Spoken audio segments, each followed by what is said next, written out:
Welcome and thank you for joining us for this North Metro TV Local Decision 2012 candidate debate. Tonight I'm joined by the candidates running for the Minnesota House of Representatives in District 41A, Connie Bernardy and Dale Helm. Thank you both for being here tonight, and it is nice to see you in the studios. Thanks you for being here tonight. Well, thanks for having me. Thanks, Ben. We're going to start tonight with opening statements, and then we'll go into a question and answer segment, and then we'll conclude with closing statements after all the questions. We'll start now with opening statements. Connie Bernardy, you're first with your 1-minute opening statement. Thank you. I'm Connie Bernardy, and I'm running for House District 41A, which includes New Brighton, Fridley, and Spring Lake Park. I'm a mom, a wife, a community advocate, and a lifelong member of our community. Our children are grown now, and I decided to run for office because of the deep love I have for our community. And I'm really frustrated, as I've been hearing when I'm going door to door throughout the community, of how frustrated about how people don't get along at the Capitol and they're not working together, and the extreme and divisive politics. People are fed up. You know, the ones being hurt at the end of the day are our seniors, our students, our working families, and our small businesses. It's time we put the middle class first again. We need to be working on a strong economy, good paying jobs, as well as successful schools. My career has been creating community partnerships and bringing people together to help our Minnesota be stronger. I invite you to join me so we can work together to create hope and opportunity for all Minnesotans. I ask for your vote on November 6th. Thank you. Thank you. And now, Dale Helm, your opportunity for your 1-minute opening statement. Well, thank you, Ben. And thank you, voters. I want to say thank you so much for the wonderful support. As I look across the district and I see my signs on Democratic lawns, Republican, Independent lawns, as well as many businesses who are all saying in one unified voice, we want Dale Helm for our representative and a new relationship in our open seat. Now, tonight, during this debate, I want you to remember 3 words, and it's already begun. And that are the 3 words of community, divisiveness, and polarization. These are 3 buzzwords that my opponent, Connie Bernardy, does use, taken from my campaign messages from 2010 and 2012. These are used by Connie to portray herself in more of a moderate position. I would actually want you to know that her record is the exact opposite.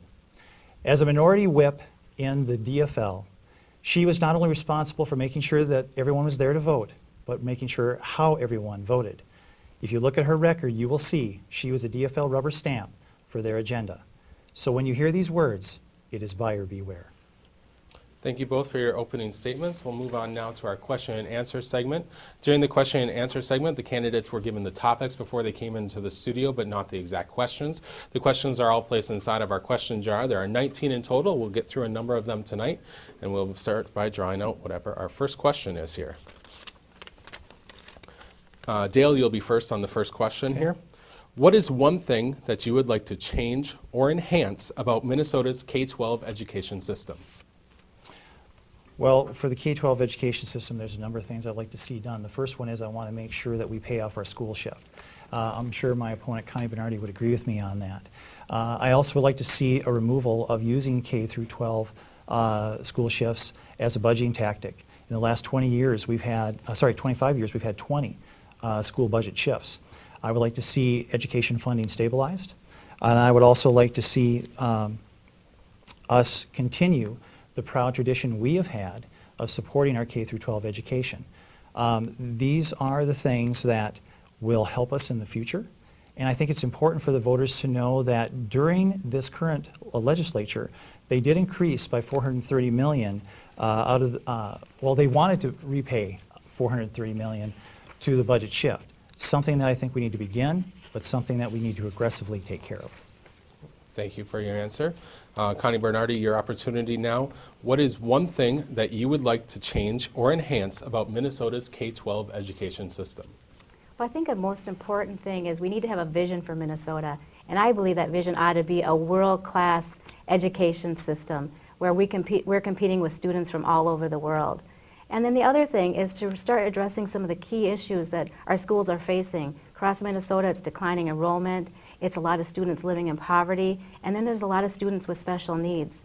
There's a lot of challenges facing our schools, and we need to have innovation and create opportunities so that students can excel and compete in this global economy. One of the challenges that our schools are facing are a huge achievement gap. And that's something that Minnesota needs to address and close so that we can have a very productive workforce and we can strengthen our economy and move Minnesota forward. Thank you for your answer. After every question, the candidates will have an opportunity for 15 seconds of rebuttal time, and Dale Helm, you have the first opportunity for that. Well, a lot of things that Connie just said I do agree with. And I do agree that we're in a global economy. I do agree with we need to meet the new challenges ahead. But one of the things I also think is very important is we maintain local control and that we also recognize that we're currently funding 65% of our state to education, which is the highest in the central states. All right. Connie, your opportunity. No, thank you. All right. We'll move on now to our next question. This question, Connie, will be starting first with you. As a state legislator, how would you work together with federal, county, and local levels of government to make the biggest difference for your district? That's a very good question because at the legislative level, there's a lot of things that come down from the federal government that impact the state government, and there's a lot of things that we do at the state government that impacts local government. And one of the things that we really need to work together is to make sure that we're not dumping all the responsibility onto property taxes in our communities. Our property taxes have skyrocketed and now have become the top revenue source for the state of Minnesota, and that is troubling to our seniors and to people that are having a hard time struggling. And working together to make sure that our services are funded properly and we're not just passing them down onto property tax owner. That's something that we need to be working on. We need a fair tax system. Thank you. Same question now to you, Dale Helm. As a state legislator, how would you work together with federal, county, and local levels of government to make the biggest difference for your district? Well, I was answering this earlier when we were starting the interview, but the answer I would give is, first off, it has to do with a different approach to how we're doing things. Right now, the legislators, they work in a bubble at the Capitol, and you can't do that. You have to have an open door. And I've already started the process by talking to the different city governments and the Anoka County Commissioners, talking about how we can work together while at the Capitol on the issues that everyone wants to see. Town hall meetings before the Capitol session and after the session will help first put the voice of the people in and also have accountability after while we're working on these solutions.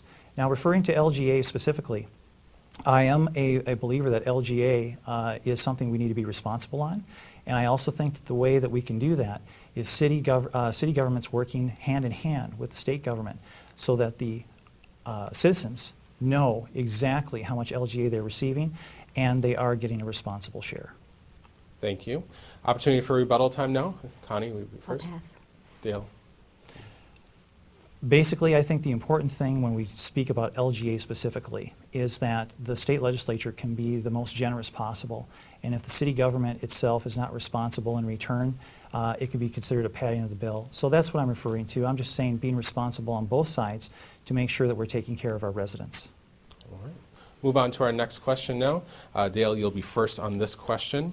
It's just simple. Explain your position on the marriage amendment. Well, my position on the marriage amendment is I think that voters need to look into their own hearts and really think deeply about this and vote their conviction. If you're asking, my position on it, I am a supporter of the marriage amendment. However, I think it's very important that when we're talking about anyone who's going to serve in public office, that they are open to and respectful of all the voices that they would be serving in the district. That is the kind of representative I would be. So this one is one that is very, very personal. It is, goes right to the root of many people's personal value systems. So what I encourage everyone to do is come, vote, and vote your conscience. This discussion comes to every state at some point, and many states have already made the decision for the marriage amendment, and it'll be Minnesota's time in November. Thank you. Connie, same question. Explain your position on the marriage amendment. I am not in support of the marriage amendment. I'll be voting against that. That's one of the things at the Capitol that I think people are really frustrated with, is bringing up these divisive social issues when Minnesota is facing a huge recession, and we need to be working on issues, our bread and butter issues of strengthening our economy and making Minnesota strong. So those are the kinds of things we ought to be focusing on the Capitol, and we already have a law on the books that prevents people that are in gay relationships from getting married, and enshrining it in our Constitution, I don't believe is what Minnesota is about. So that's how I'm voting on the amendment. Right. Opportunity for rebuttal time, please. Choose. The important thing that most voters don't know is that by voting yes on the amendment, what it does is it makes it so that this discussion can continue, but you cannot have the discussion decided by judges or activist judges that are going to have a judgment and then set a precedent. It'll be the voters. All right. Opportunity for rebuttal time, please. Choose. I'll pass. All right. Move on now to our next question. Connie, you'll be beginning on this question. In nearly every campaign, candidates speak of working across the aisle if they get elected. In what ways will you actively work with legislators from other political parties? Well, I have a track record of actually working bipartisanly excuse me, across the aisle. I have, when Springbrook Nature Center's wetlands were being threatened and the stormwater runoff was affecting the habitat and the wildlife and the plants that filter the water into the Mississippi River, I brought together Democrats and Republicans, and we got critical funding needed to be able to restore Springbrook Nature Center. And the Nature Center, it was, when they did the restoration project, it was the first wetland restoration project in the country. And actually one of those people from the other party who supported me on that, they were in the parade with me at New Brighton, so that was pretty neat to have somebody from the other party who I had worked with walking in the parade with me. Thank you. Dale, in what ways will you actively work with legislators from other political parties? The way I will work with legislators is I will listen to them. The bottom line is that there are many good ideas that come from Democrats, independents, or Republicans. All of this has to do with having an open, critical, and evaluating mind. To me, all the voices need to come to the table, all the voices should come to the table, and the best solution should win. I don't care which party creates that solution. For me, it's not about ego, it's about people. And I think that that's the direction that we need to go, and I think that, you know, this is the direction you want to see. So the way I would work with people across the aisle is I would be asking, what's your idea? How do you think we can address this? What do you think are the challenges ahead that you see as well as I see? And when we start having that attitude of Americans first, Minnesotans second, and always about our local communities, then we're ready to do something. All right. Opportunity for rebuttal time, if you choose. I'll pass. All right. And Dale, opportunity if you need it. The only thing I would say in rebuttal is that I hear the same three issues all the time with Connie Bernardy, and this one about the wetlands, it's a popular issue. When you look at her voting record and you look at the things in her record in the past, very much party line. So I don't see how she's worked across the aisle. All right. Thank you. We'll move on to our next question. We've already touched on this somewhat, but this gets into another part of the issue, so I'm going to go ahead with this question as well. Dale, you'll be beginning with this question. Okay. In a representative form of government, do you believe that a constitutional amendment is the appropriate place to form public policy? If so, what types of policies should be put to a constitutional vote? If not, what is the best way to determine public opinion on policy issues? Well, I don't think doing constitutional amendments as your method is the way to do policy. The Constitution is supposed to be a strong framework upon which we work from, the tenets, if you will. The best way, I think, that you work with your constituents is you listen to them. You give them opportunities to let them know what their concerns are. You are sincere about acting upon them. And in doing that, what you do is you provide an opportunity where, as a community, the voice is heard, as an individual, the voice is heard. And then you, as the representative, need to do your level best in working with the other levels of government to help create those solutions to those challenges and needs. So when it comes to public policy, I always am about the voter always having their voice being heard. That, you know, no matter what the opinion, no matter what area they come from, they need to be heard at all times. Thank you. Connie, same question. In a representative form of government, do you believe that a constitutional amendment is the appropriate place to form public policy? If so, what types of policies should be put to a constitutional vote? If not, what is the best way to determine public opinion on policy issues? I don't believe that constitutional amendments should be used to be passing policy. What it happens is that at the Capitol, when policies are brought forward, constituents can weigh in on them, they can share their opinions about them, and people can have committees and come and voice their concerns. When it's put onto a constitutional amendment, there's not a lot of opportunity for people to provide their input and change those kind of things. And once it's enshrined in the Constitution, it can't be changed unless it comes back and puts it up for a vote again. There might be things in a constitutional amendment that, for example, affect our veterans in a policy that gets passed in the amendment, but you can't go back and tweak that to make it work. And so it's not a good place to be working on policy issues by using a constitutional amendment. So working with the constituents, finding out what their concerns are, their ideas, and bringing those to the Capitol and helping make them happen, that's the best way to get policy passed. All right. Rebuttal time if you choose.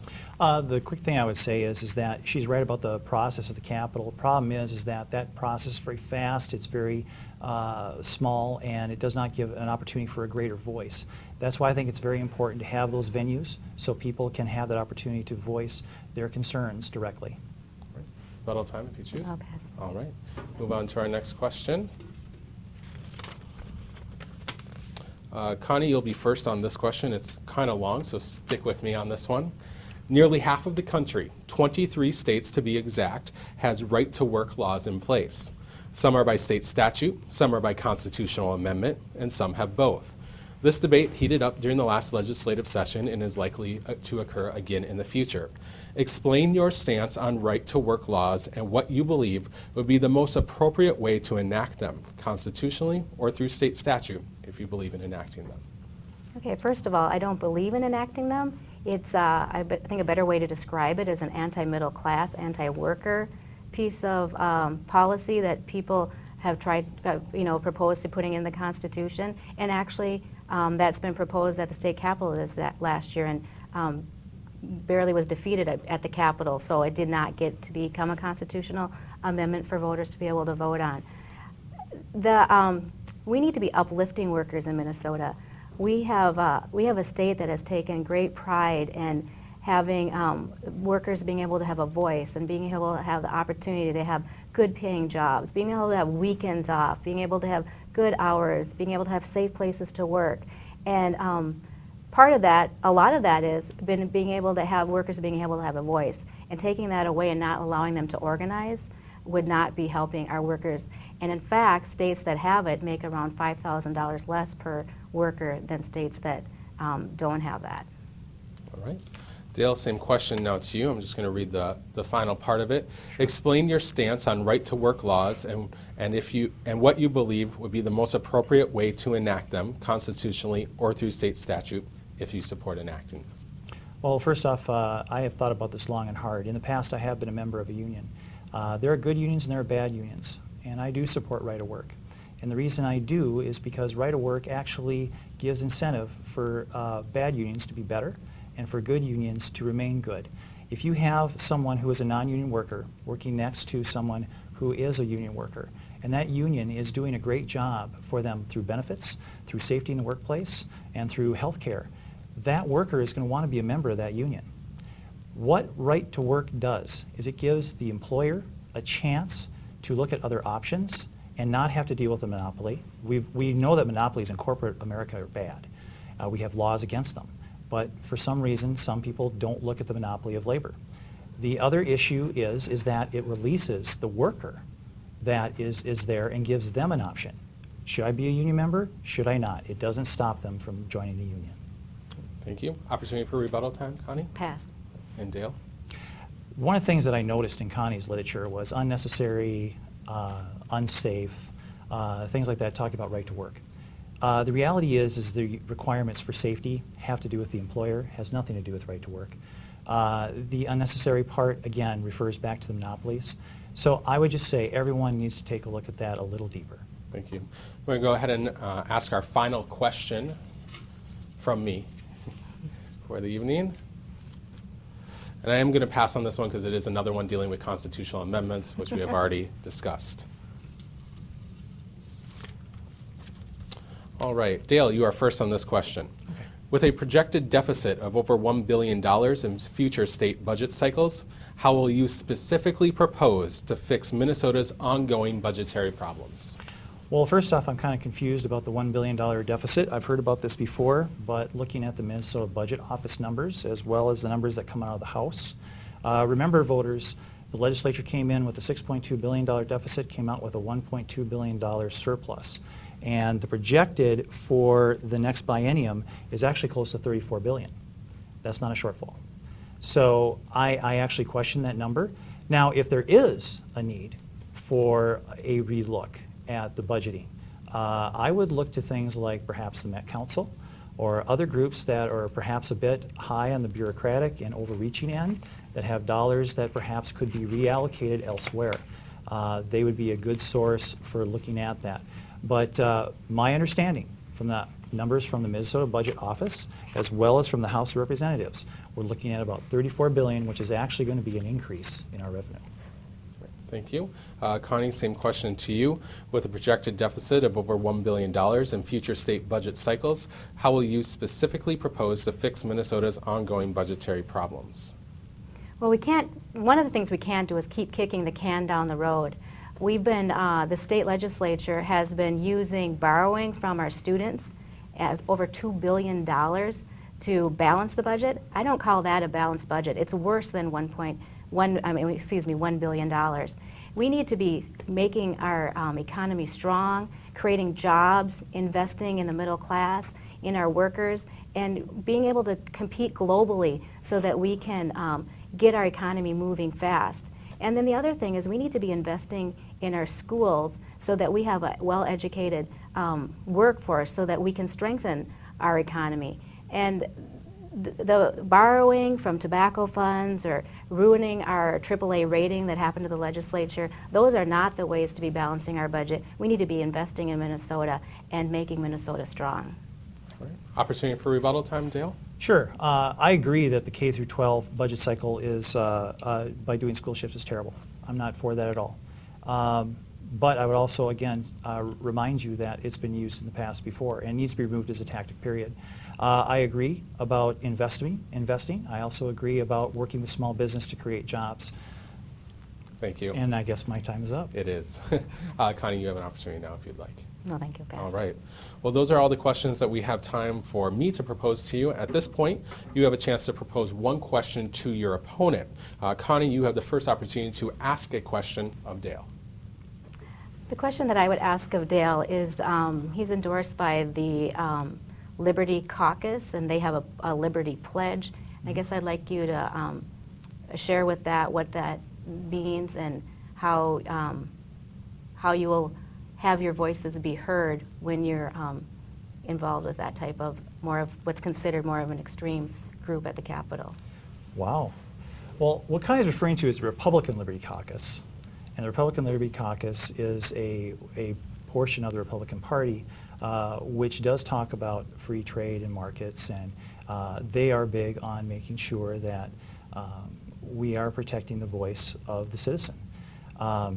I'm interested that you find that to be liberal, especially considering the special interest groups that you have on your endorsement list, quite to the left. But the Republican Liberty Caucus, what they want to see is, one, that we're controlling the size of government, two, that we're being responsible in our spending. For me, that means operating within the revenue that we have, and that we just don't hit the easy button of taxation each and every time. Every time you run for office, it's always been about more dollars, more taxes. That is your mantra. That's a bad mantra, and we need to get away from that. At least have another tool in the toolbox. All right. Opportunity for rebuttal time now if you'd like to use it. You have 15 seconds. Well, I'll just, the tone that's set and saying always and those sorts of things, that's not what people want at the Capitol. That's what causes gridlock.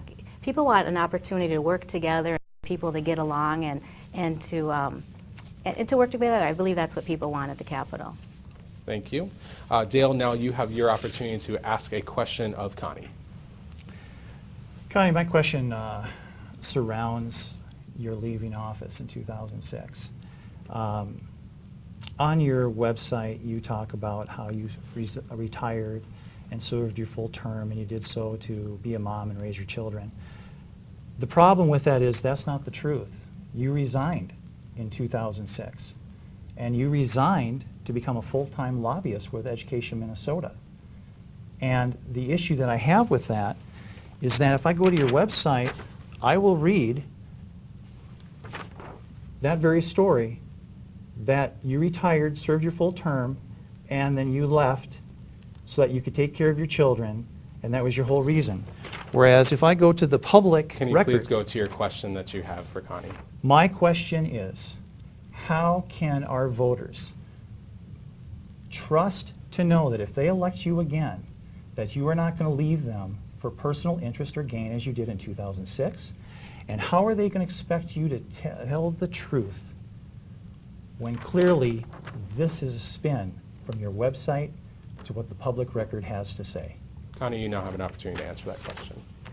Thank you, Ben. I'm so glad actually he brought that up, because I think the tone and the attacks and the half-truths, those are sorts of things that people really don't like hearing from, whether it's candidates or politicians. And so I am very glad that he asked that question. Actually, people come and go from the legislature for many different, we're a citizen legislature, and people come and go for different jobs. And I'm very proud. I came in supporting education, and I was fortunate to be able to get a job that supported working parents and worked for Education Minnesota. And I had the opportunity to work with teachers across the state and building partnerships with communities to help make communities stronger. And it was a great opportunity. And I would love to report, our daughters I was able to help them with their college searches and do their activities, and they are now in college now and doing quite well. So I'm very glad he asked that question. Thank you. 15 seconds. Well, my rebuttal is simply this. I would have asked this question no matter who the person was, because it's an integrity issue. Resigning and retirement are not the same term, plain and simple. And when you say you left to be a full-time mom and you left to be a lobbyist, that is deceptive to the voter. And that hasn't to do about being attacking. It has to do about talking And your truth. time is up. Thank you. We're going to move on now to closing statements. You each have 1 minute for your closing statements. Connie, you are first with your closing statement. Well, thank you for this opportunity to be able to talk with voters. I am, like I said at the beginning, I have a deep love for our community. Growing up in our community, I am very proud to have graduated from Spring Lake Park High School, to have lived in Fridley, and now to be able the opportunity to represent New Brighton. I work for Ramsey County, and New Brighton is a wonderful community with great people, and going door to door and meeting and visiting with people. They're tired of this partisan, and they're tired of this tone set at the legislature. And frankly, that's what leads to gridlock. And I want to focus on the values that I care about: education, our seniors, and making sure that Minnesota is strong and that we're protecting our environment. So those are the kind of things and the positive things that I'll work on in bringing people together and creating partnerships and helping Minnesota become a strong state and make it a great opportunity and hope for Minnesotans. Thank you, and I ask for your vote. Thank you. Dale, your closing statement. Well, first off, to address the tone issue, I simply want to say I wanted the voters to leave tonight knowing what the truth was. I would like to say thank you, voters, for once again allowing me into your homes. I'm a retired military veteran, 21 years of service, retired captain field artillery. I've lived in the district for over 18 years. I'm a family man with 2 small children, both in public school. Education is very important to me. This is my community. This is my home. I'm running for the right reasons. The issue of truth and trust is critical in a public servant. That's why I brought it up. I would like to end with one final point that separates our campaigns. I do not accept special interest money at all. Connie Bernardy is maxed out on it, and if she's elected in November, she will be going to the Capitol along with her special interests and her obligations to them. If I'm elected in November, the only one who will be going to the Capitol with me is you. I want to say thank you for your support. I want you to know I will work hard for you, very diligently, and it would be my honor to serve as your state representative.